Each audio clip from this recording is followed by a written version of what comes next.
American Brahma জাতের নিষিদ্ধ গরু রাখায় সাদিক এগ্রোর সাভার খামারে অভিযান চালিয়েছে দুর্নীতি দমন কমিশন। 2021 সালে কাস্টমস ফাঁকি দিয়ে জব্দ হওয়া 18টি ব্রাহ্মা গরু কিভাবে সাদিক এগ্রোতে গেল তা জানতেই এই অভিযান। 7টি ব্রাহ্মা জাতের গরু ও আলোচিত সেই 15 লাখ টাকা মূল্যের ছাগলটি সন্ধান পায়। এছাড়া 10টি উট ও 2টি ঘোড়া সহ বিভিন্ন প্রজাতির প্রায় 250 গরু রয়েছে সাভারের সাদিক এগ্রোতে। এ সময় আরও জব্দ করা হয় দাপ্তরিক কাজে ব্যবহৃত 3টি খাতা। বিস্তারিত সুফিয়ান ফারাবি ও সাভার প্রতিনিধির সহযোগিতায় তানজিনা তাসনিমের রিপোর্ট।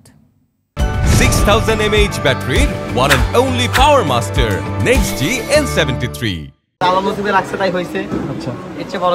15 লাখ টাকায় বিরল প্রজাতির ছাগল যেন কাল হয়ে গেল সাদিক এগ্রোর। এরপর একে একে বেরিয়ে আসে থলের বিড়াল। অভিযোগ আসে সাদিক এগ্রোতে বিক্রি হওয়া ব্রাহ্মা জাতের আমেরিকান গরু বাংলাদেশে নিষিদ্ধ থাকলেও প্রকাশ্যেই কেনাবেচার হাট বসিয়েছিল এই এগ্রোর মালিক। এমন অভিযোগে আলোচিত সাদিক এগ্রোর স্বত্বাধিকারী মোহাম্মদ ইমরান হোসেনের বিরুদ্ধে অনুসন্ধান শুরু করে দুর্নীতি দমন কমিশন। সাভারে সাদিক এগ্রোতে অভিযানে জব্দ হয় গুরুত্বপূর্ণ কিছু নথি। এবারের হাটে একটি গরু কোটি টাকায় বিক্রি করলেও নথিতে দেখা যায় বিক্রয় মূল্য মাত্র 30 লাখ টাকা। 2021 সালে 18টি ব্রাহ্মা জাতের গরু বাংলাদেশে এনে তোলপাড় সৃষ্টি করেন ইমরান। আমদানি নিষিদ্ধ থাকায় ব্রাহ্মা জাতের গরু বাজেয়াপ্ত করে ঢাকা কাস্টমস।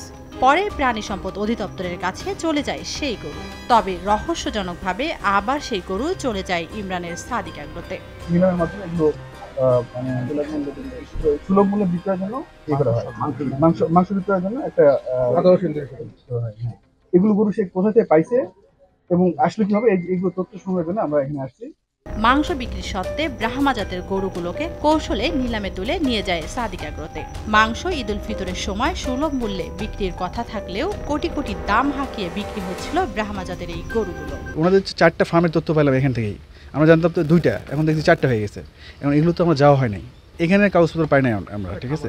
তবে এখানে এই যে বীজ কালেক্ট করছে এইটা তথ্য ওনাদের খাতায় লিখে রাখছে ওনারা। এটা আমদানির যোগ্য না বা উৎপাদনযোগ্য না, তাহলে তো এটা বোঝা যাচ্ছে কি। এখানে আমরা পরিচালনাকালে 7টা এই ব্রহ্মা প্রজাতির গরুর বাছুর পাওয়া গেছে এবং এই ব্রহ্মা জাতের গরু রয়েছে। আমরা হলো এই যে বীজ প্রদান যে খাতা এবং কষাই মানে জবাই গরু জবাই এই খাতাগুলো আমরা সিজ করছি।